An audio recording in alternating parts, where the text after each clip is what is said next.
Well, hello. The year is 1790.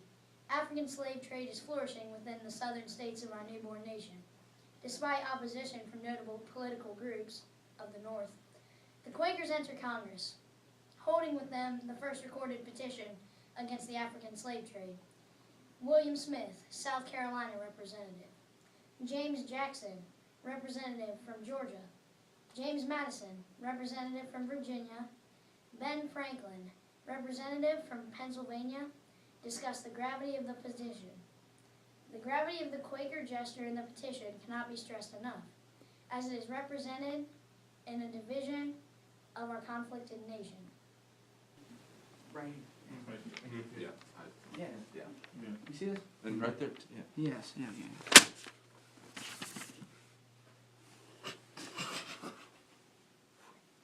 I'm not even going to waste my time looking at this petition. The Constitution explicitly states that nothing can be done about the slave trade for a score. I will not stand for this. What do you think, William Smith of South Carolina?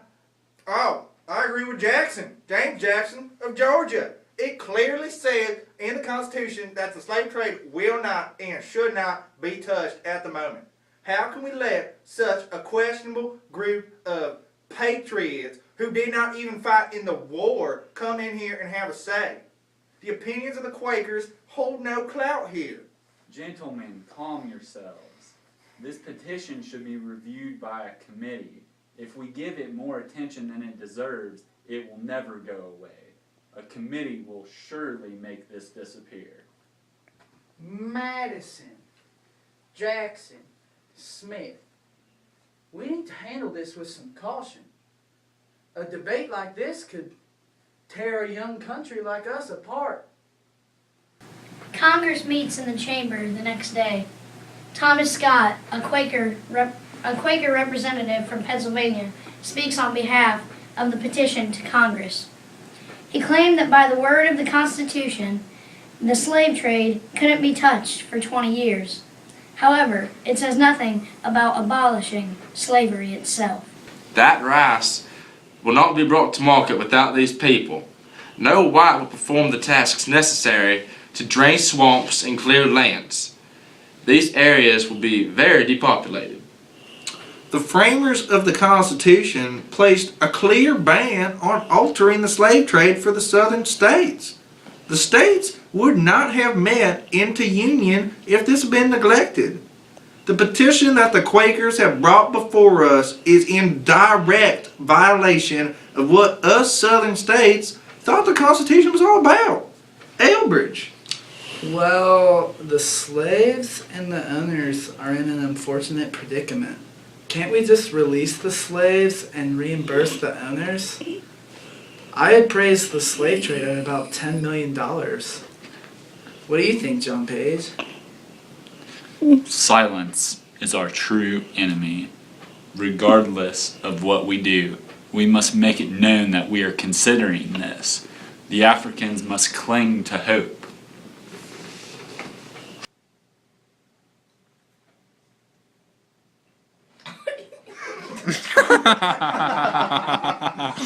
Later that day, a vote was held, 43 to 11, in favor of devising a committee.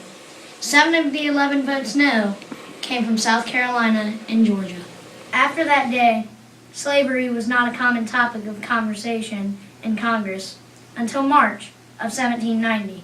However, events leading up to the committee's findings, starting in 1774, with the repeal of the prohibition against the African slave imports. Next in 1777 and 1779, when Vermont and New Hampshire outlawed slavery in their constitutions. In 1783, the state Supreme Court of Massachusetts deemed slavery unconstitutional. Shortly following, Pennsylvania and Rhode Island ended slavery within their state borders.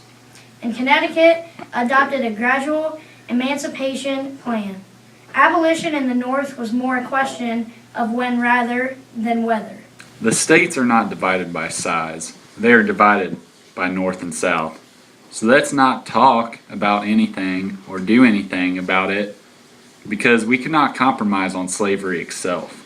We are forced to compromise slave counting in regards to state population. Each slave represents 3/5 of a person and shall be counted as such in the population counts and representations in Congress. Hey children, I'm Elbridge. I'm going to fill in as the narrator for now. Virginia had the largest slave population, but also the largest free African population. Their demographic profile looked Southern, but their political posture sounded Northern. Virginia at the time could have been viewed as a microcosm of the nation as a whole, entirely conflicted. Virginia wanted to create the illusion that they supported the end of the slave trade. The ulterior motive, however, was that they already had enough slaves on their plantations and could economically take the hit if the slave trade ended. The following scene takes place in a courtroom in Virginia, dolls. Activists have turned the galleries against us. I cannot believe you sober-minded legislators are allowing these shaken Quakers with their throbbing consciences to control our national agenda. This man's anti-slavery vision came after he was struck by lightning. And what is to be done with the slaves once they're free? The two races cannot live together on equal terms due to deeply rooted prejudices and recollections of injuries. It would end with the extermination of one or the other race. Perhaps the Quaker petitioners approve of racial mixing and look forward to giving their daughters to Negro sons and receiving Negro daughters for their sons. Until someone comes up with a solution to all these problems, all talk of emancipation must cease. As time passed, any attempt to abolish slavery in the South seemed futile. That was until one of the most admirable and respected signers of the Constitution spoke against it. This wonderful man was Ben Franklin. Another gathering has taken place in the Congressional Chamber. Smith speaks on behalf of the South. Let's go there now. It's the consensus of the South that though Ben Franklin was a great man, he has become senile. The Deep South is not in favor of the Constitution. The Constitution is a written document, not an unwritten series of agreements. Who were the South Carolinians to instruct us on what we can or cannot do? James Madison's influence had spread through the northern delegations. It was revealed in the House debate March 3rd, I am regretful to say that the House has been arguing over abstract propositions. We need to get the committee back to its root purpose. Thank you, Fisher, for supporting the Deep South. And understand that it's simply a matter we cannot spend time, money, or effort on at this moment. It is time to vote over the report of the committee. 1925 in favor of establishing the power of Congress over slavery. The Supreme Court prohibited any national scheme for emancipation. The matter was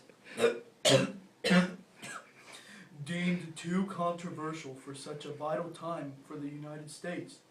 The matter was a necessary evil, and if it were to be dealt with, it would all be done in the future.